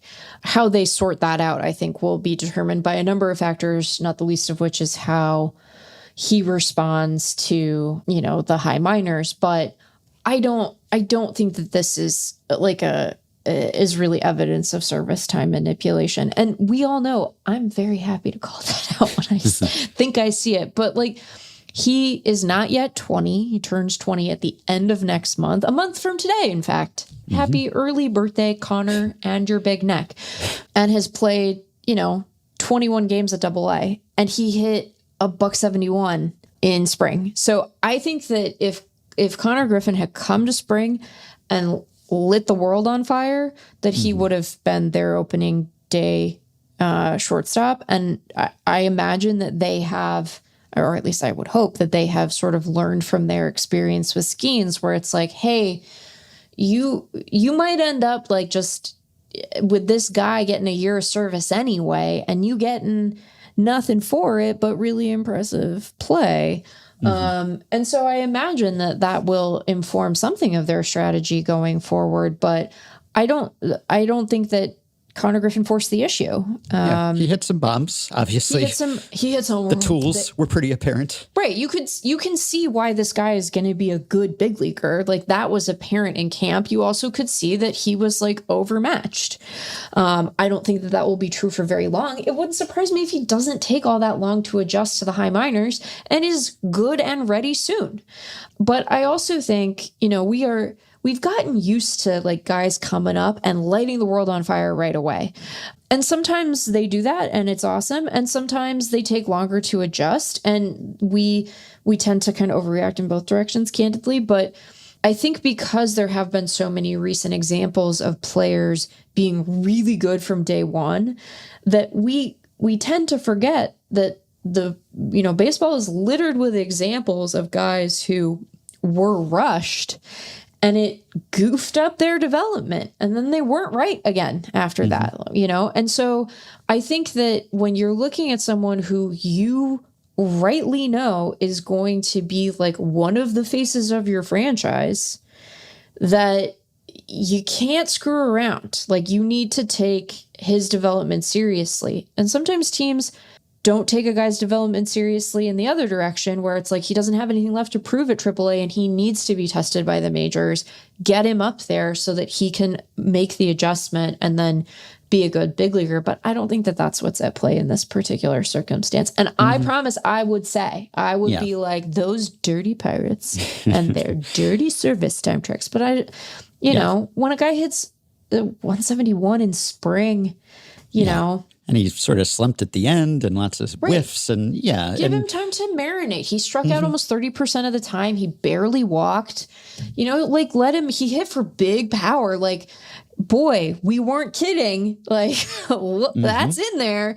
And we saw that even with a 28% strikeout rate. But, I think making sure that you are guarding his development and guarding his future in the franchise that's like an appropriate stance to take.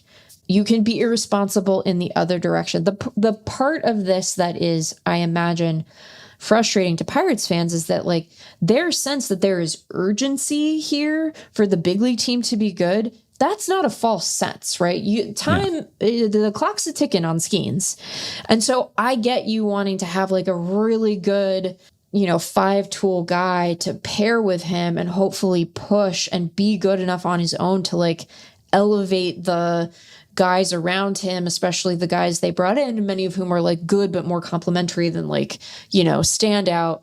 But if you rush it and he gets broken by that, it's a disaster. That's like people lose their jobs kind of stuff. And this is like a flawed comp in like 90 different directions, and I will totally own that. But like Mariners fans will tell you, who wasn't ready for the majors? Mike Zunino. Who never could figure it out after that for very long? Mike Zunino. There were stretches when he was good, as the Barber boys will tell you, but the Mariners they're doing the full court press PR campaign with the ads, which is obviously a trademark of the organization. I love funny promos. I loved the new dad one. I thought the new dad was one delightful. Was kind of subversive in a way. Yeah. I was like, players in the clubhouse having tummy time. With their kiddos. Like, I was like, what a positive.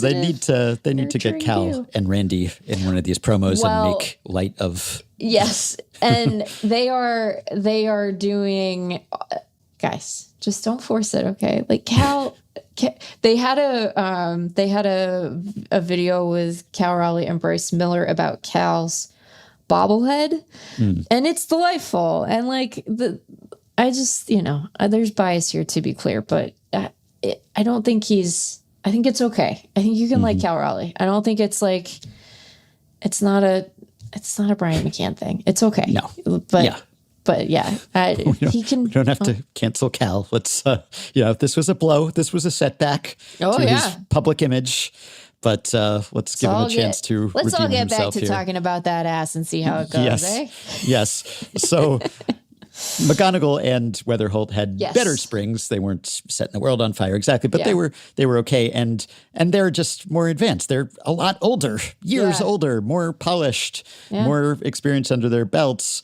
And so even if they are not quite as highly rated prospects as Griffin is, they're closer. They're ready, presumably. Yeah. So that's the only thing. It's hard. You have the anticipation. You want to see Griffin right now. Yes. And yes, when there is actually some competitive pressure on the Pirates, because they could be a fringy playoff contender, and their number one weakness is offense. And Connor Griffin could theoretically supply that.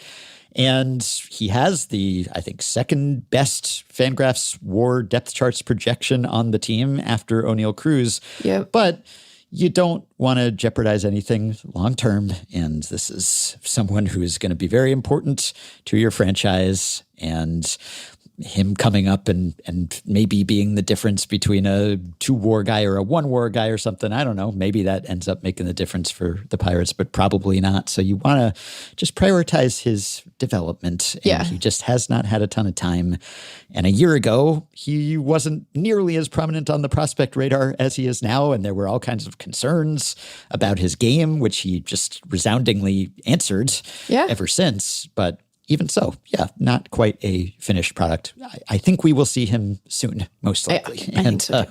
Pirates fans, understandably impatient, but also I think many of them had the perspective to see that, yes, it's a little disappointing. We want him now, but also we want the best for him. And maybe this wouldn't have been the best for him. It's also extension season.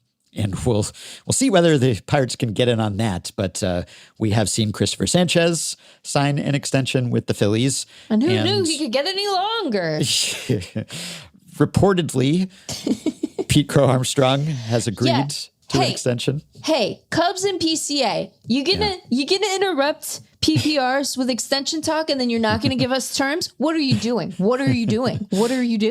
Yeah. That's rude. That's so this has rude been reported business. to be close, and it seems like it is, but we don't know the terms. We don't know.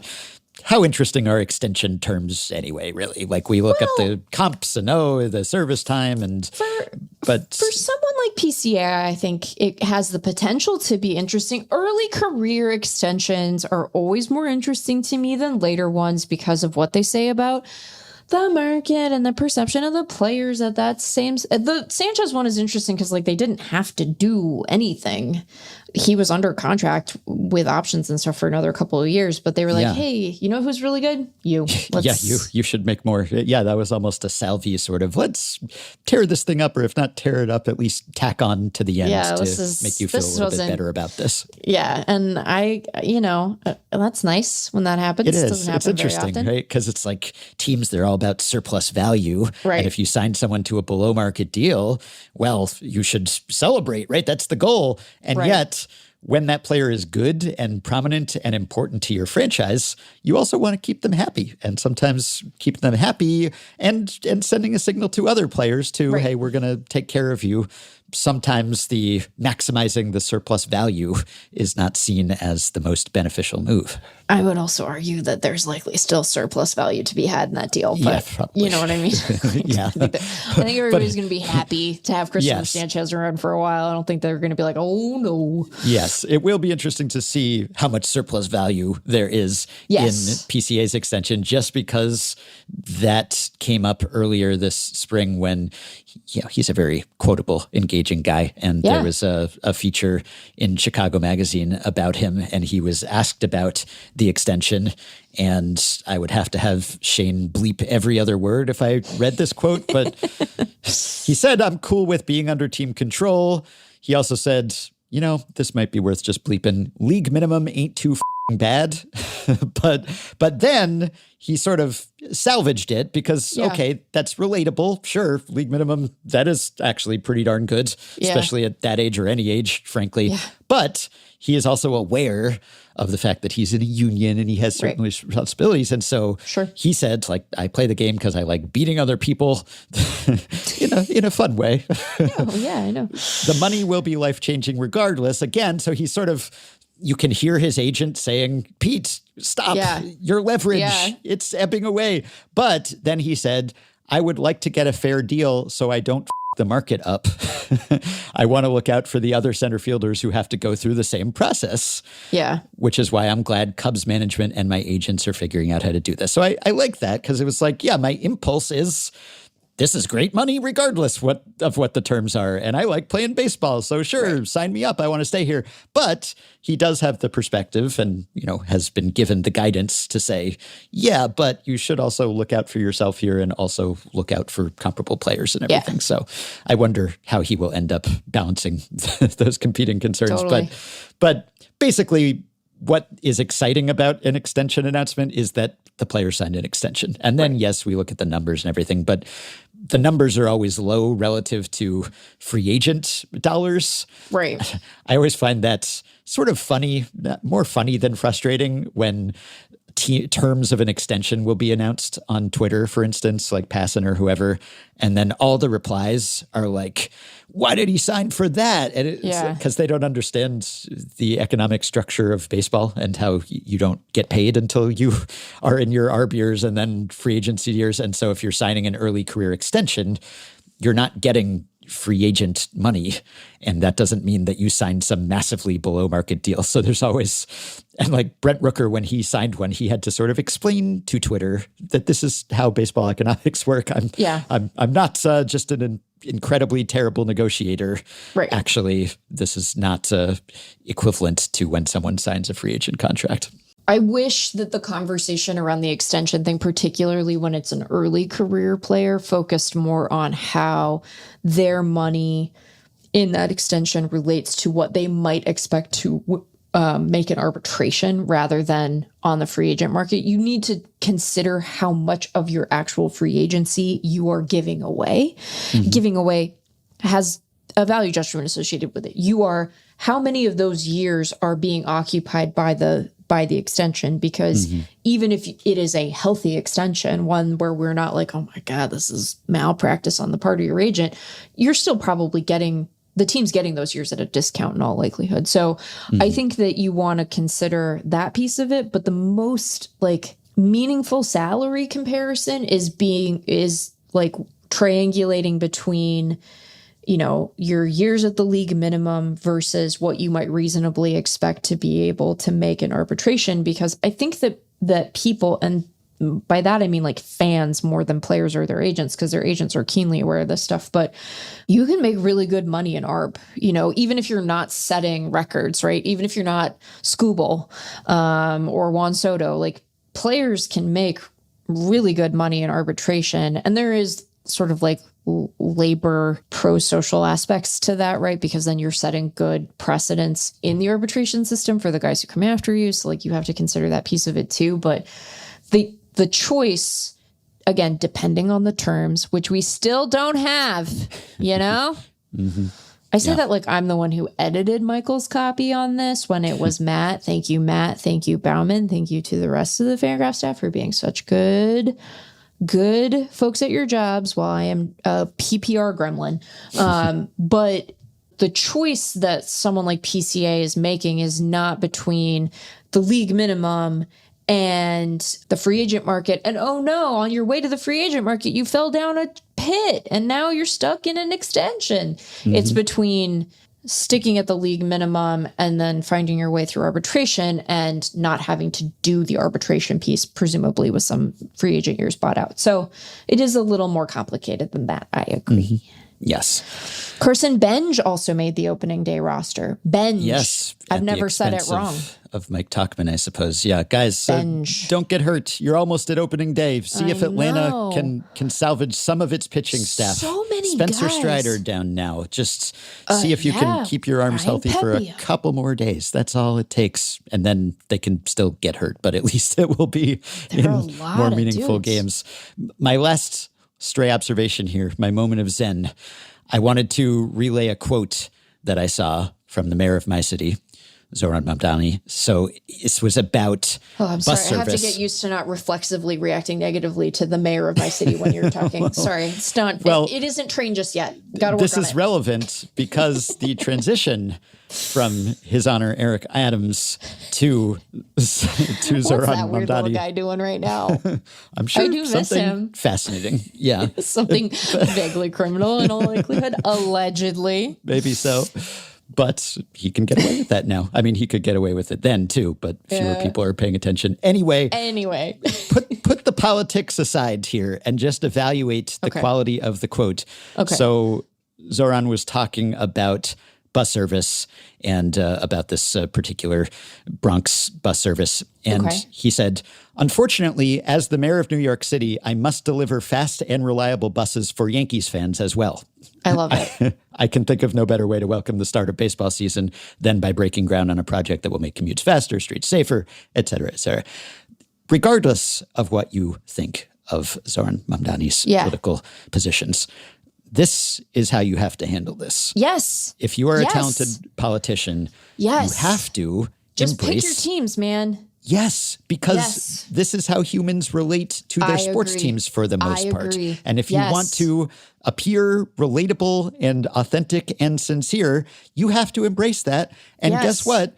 People will accept that, and people will even welcome that, because even if you're a Yankees fan, you're saying, you know, like game recognized game, like this is okay. This is how we feel about each other. We too are haters. Yes. Yes. We hate you. You hate us. Yes. It's a sports thing. And if he were a Yankees fan, I would want him to say the same about the Mets. Like, this is what I would say in my own life. It just makes you appear so much more like a normal human being. Yes. And many politicians are not normal human beings, and maybe that is why they become politicians. And one way that gets expressed, and Eric Adams was among the best/worst at this, with, of course, his abomination of a Yankees/Mets hat. Just the embodiment, the epitome of fence sitting, of refusing to take sides. And he had his sentiments and he had his loyalties, but so many times the impulse is to not take a position. Yeah, and I did a hang up and listen segment about this some months ago where Jason Concepcion came on and we talked about how Zoran Mamdani had used his Knicks fandom during his campaign and had kind of embraced this. And meanwhile, Andrew Cuomo just refused to ever say anything that might be construed as denigrating another sports team. And when he was put on the spot, hey, whose game would you rather go to? Or it's the finals or it's the World Series, like which game you going to, whatever. He would always just do some mealy-mouthed, it's like Republicans buy sneakers too, Democrats buy sneakers too. I'm not going to offend anyone by suggesting that I have a favorite team. And then, of course, you offend everyone because you seem like some sort of phony person in a skin suit who is trying to appeal to everyone and is not exhibiting anything remotely like human behavior. And we've seen this over and over, and you had to hand it to, and few people did, but Eric Adams' predecessor, Bill de Blasio, he was a Red Sox fan. He was a Red Sox fan. You know what? He owned that, and that's a tough spot to be in as a Red Sox fan who's the mayor of New York. There was one notable time when he donned a Yankees cap, but it was like during the pandemic as a show of solidarity, and there was like, it was a vaccine site, maybe in Yankee Stadium or something along that line. It was, lots of strange things happened during the pandemic that we would all rather forget. If it's a message of okay, I'm crossing the aisle. I'm trying to bring everyone together because I will wear this hat. As long as you make it clear that this is not actually your loyalty and you're not kind of cosplaying as a fan of that team. You're not trying to pander to a fan of that team. And this just happens over and over again. Yeah. And this was a whole controversy with Hillary Clinton. And is she a Yankees fan? And is she a Cubs fan? And whose hat is she wearing? And there's probably some sexist stuff mixed up in there with like, is she an authentic fan and prove you love baseball because you're a woman or whatever. But I'm just saying, this is a masterclass. This is how Zoran got elected, despite having positions that many voters would have considered extreme. The guy's really relatable. The guy's charming. The guy has inspired Donald Trump, of all people, to seemingly have a huge crush on him. He does he really loves Zoran. This is political acumen at work. Yes. Just, it's a good line, you know? Yeah. Even if you don't like the guy, you have to hand it to him for this line.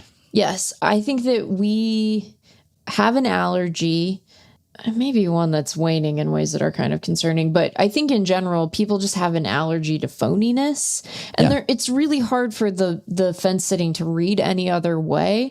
Now, in the case of Eric Adams, it felt like the latest loop in a rich tapestry of strangeness. Yes. That man was, that did redeem it a bit because he was just such a weird guy. It was just one more manifestation of his strangeness. I know he did real damage to your city. I know he was a bad mayor. I know that, it appears based on the publicly available evidence that he did some crimes, but I do miss him. I am on record as just like generally really wishing I knew a lot less about New York City mayoral politics because it's don't get me wrong, beautiful city, amazing place, loved living there. You're right. No one else has ever done a corner store, but like I don't live there. And I would just constantly be hearing about the vagaries of Bill de Blasio. And I was like, I don't know. Like what? You don't need to know. You guys go and elect someone normal so that I can stop hearing about this. And then you all took that as a challenge to elect the weirdest man alive. And I want our weird politicians to be out of power so that we can appreciate their quirks without them doing damage. And now he's like trying to sell crypto, and that part's less good. Look, don't do federal election crimes, okay? Don't do any electioneering nonsense, no political corruption. Just saying, you want an example of political instincts. This is it. Just the latest entry in that particular ledger. But yes, be authentic. People have more respect for you if you just say, I don't like that team, or like, that's not my thing. And I think especially New Yorkers are bred to believe that a little bit of rudeness is actually a way of saying that you love them. It's the New Yorker equivalent of a little kiss. I think I lived there long enough that I can make a little bit of fun. Again, one of the best cities in the world. Okay, beautiful. You don't need to massage my fragile New Yorker ego. It's okay. You need to chill out about some stuff though, because boy, the most special boys there have ever been. But good. And isn't basketball his main sport? Well, soccer. He's a big soccer guy, right? Yeah, I wouldn't say baseball is his number. He's not one, like a huge. Yeah. But like lived in Queens team. Yeah. The underdog. It's like there's a consistency to this that is good. All right. Yeah. Other politicians, they're trying to take their cue from Zoran in any number of ways. Why did his message resonate? Welcome to our trash revolution. I will just the one that really rolls around in my head is from the public safety videos he did when I think he was still with the NYPD, and he's like, something as simple as a crack pipe. Eric Adams, man, wow, just really so many memories. Welcome to our trash revolution. You want to understand the Riz, the personal appeal, look no further. I don't know what Riz means still, but someday I think you will. I think I got it. Yeah. Context clues.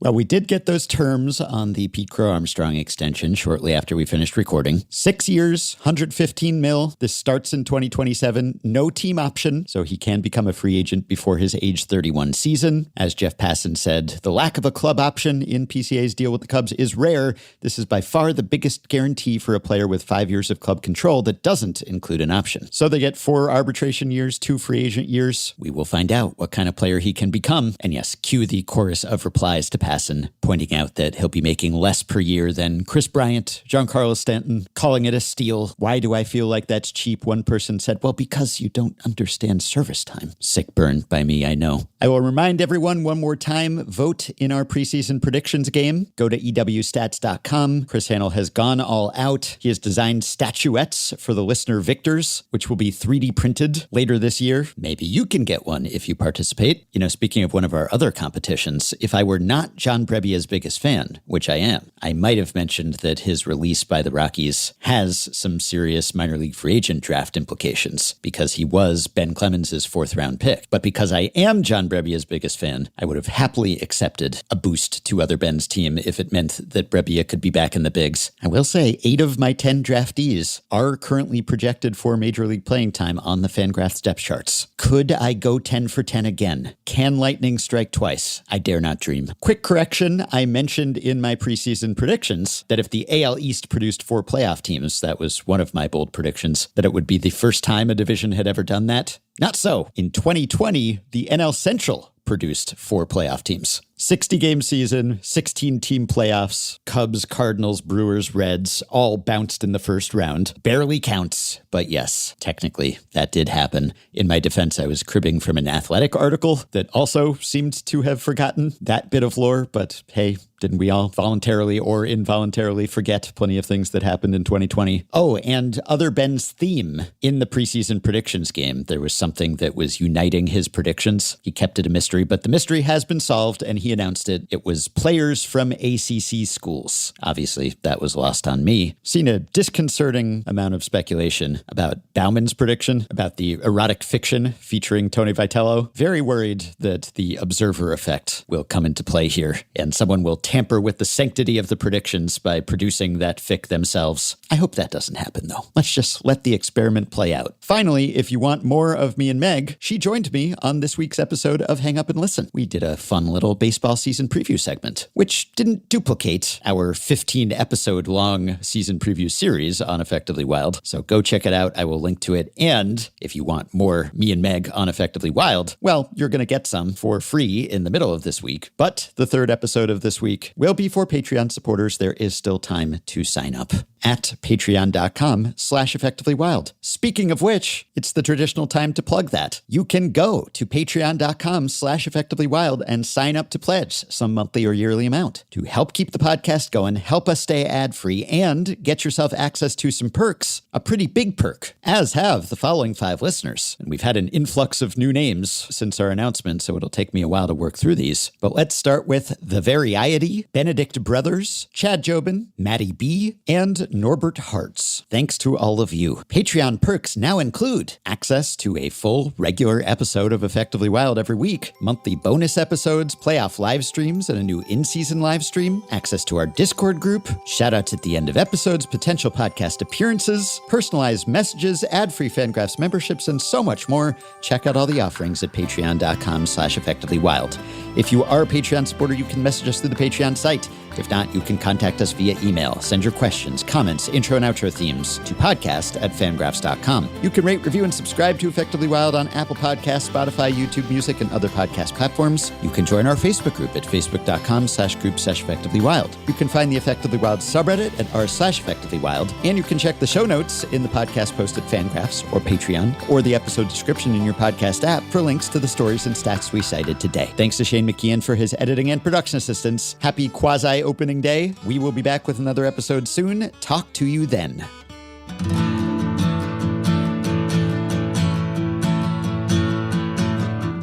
Can you effectively sort through